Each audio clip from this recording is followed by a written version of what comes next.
The USA continues to dominate Canada on almost every metric. I really can't even think of a way Canada is beating America, not even in hockey. We'll take a look at quite a few things here. First, we're going to look at recent job reports in America and Canada.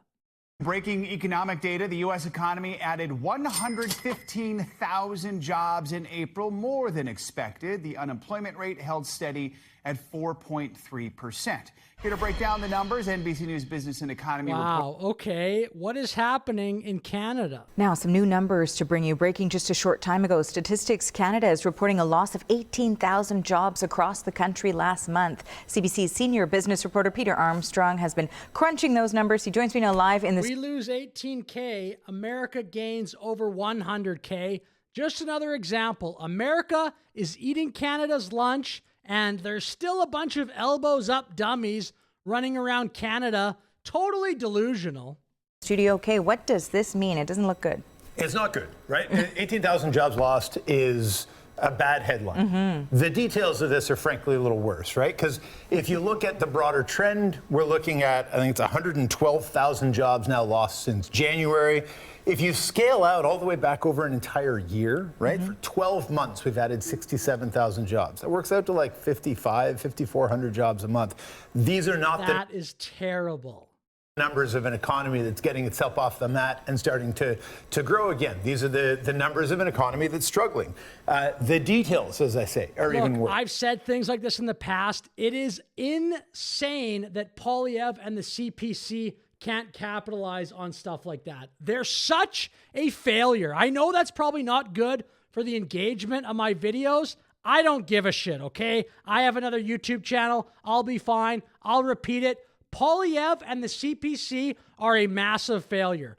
Time for everybody to wake up to that reality. The CPC should be 15 points ahead of Liberals. There's so much bad news in Canada still. Just because Carney isn't like an incoherent mess like Trudeau was, you should still be able to beat the Liberals. So we lost 47,000 full-time jobs and replaced them with 29,000 part-time jobs. So really not the kind of exchange you're looking to make. It's a difficult time in the economy. Everybody sort of understands that. But we had been expecting to see these numbers tick up a little bit. And the fact that they're down again is just one more blow to that sense that the economy really is struggling to find its footing again. I don't understand that. There's no excuse. Okay, now we're going to get to see how Carney and Trump talk about the energy sector. Okay, here's our genius prime minister talking about the energy sector. Ridiculous. One of the key selling points for Canadian conventional energy will be that it's low risk. Canada is the lowest risk jurisdiction. Low cost, low marginal cost. We are continuing to work on that. That's all people care about. And low carbon.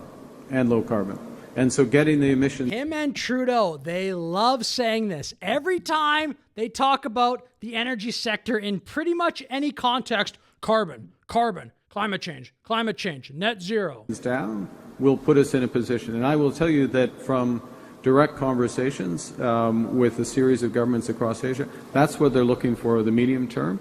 That's what the government of Canada is working with the government of Alberta in order to produce.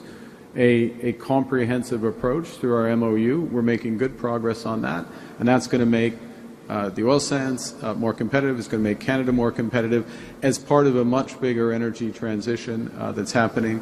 And I can't speak, and I'll finish here. How dumb does he think we are? What, the leader of Japan, leader of Thailand? Oh, yeah, we care about your carbon of your oil. Do you think they say that when they meet with the Trump administration? I doubt it. Okay, here's Trump talking about oil. Notice what you don't hear.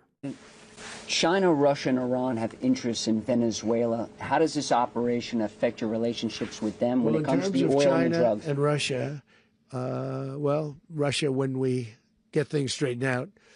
But in terms of other countries that want oil, we're in the oil business. We're going to sell it to them. We're not going to say we're not going to go into it.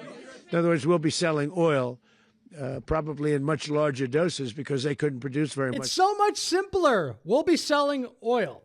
Because their infrastructure was so bad. So we'll be selling large amounts of oil to other countries, many of whom are using it now. but I would say many more will come. Now, are you saying Is that so hard? I haven't heard a Canadian politician talk about the energy sector like that in my entire life. I can't even remember a time. I don't even know what that would look like. I mean, Stephen Guilbeault would have a total hissy fit if he heard a politician in Canada just say, we're going to sell oil. Okay, another way America is eating Canada's lunch and Europe's lunch for that matter, which I'll make a separate point here as we move on. But these are the biggest companies on earth by market cap. Wow, NVIDIA's at $7 trillion. Holy crap. But scrolling down, notice what you don't see. Do you see any Canada? This is all USA. So when Carney says something like to the effect, there's the first European Union one, Netherlands at 20. But when Carney says the New World Order will come out of Europe, he said something like that. I'll show the clip in a second. With what industry? Tourism? How is that possible? Carney is so delusional when he talks about this New World Order stuff. I think he just assumes that Canadians don't have the internet. They're not even going to look this up. Where is the world order emanating from? If you want to say there is a world order, where would it be? It's clearly coming from America, the powerhouse, our neighbor. Maybe let's stop pissing them off. Just those 51st state comments from Trump. It's like that was the new COVID. COVID, everybody freaked out about for 2 years. Trump said 51st state. We're still freaking about that. It's been almost 2 years. There's another Switzerland. I mean, Canada, I think the first Canadian company, there we go, Royal Bank, 61. So are you joking? Yes, America or Canada is about a tenth of the population of America, roughly. That doesn't line up, though, when you look at large companies. You would expect Canada to have at least a few in here. We have one at the moment. I think there only is one in the top 100. I think the next biggest companies would be TD Bank, maybe Shopify. But anyway, I'll get to that clip now from Carney. Strong personal view that as the international order will be rebuilt, but it will be rebuilt out of Europe. And so I'm very appreciative of the symbolism of this invitation. Thank you. He's so delusional. Oh my gosh. How?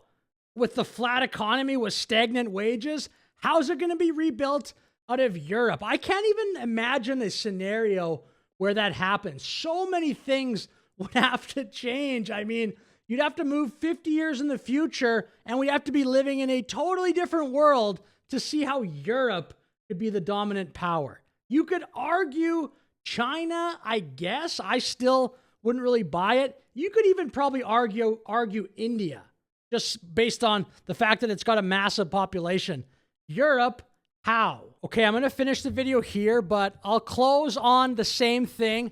How can't the CPC and Poilievre take advantage of the brutal landscape there is in Canada politically? It's so crazy.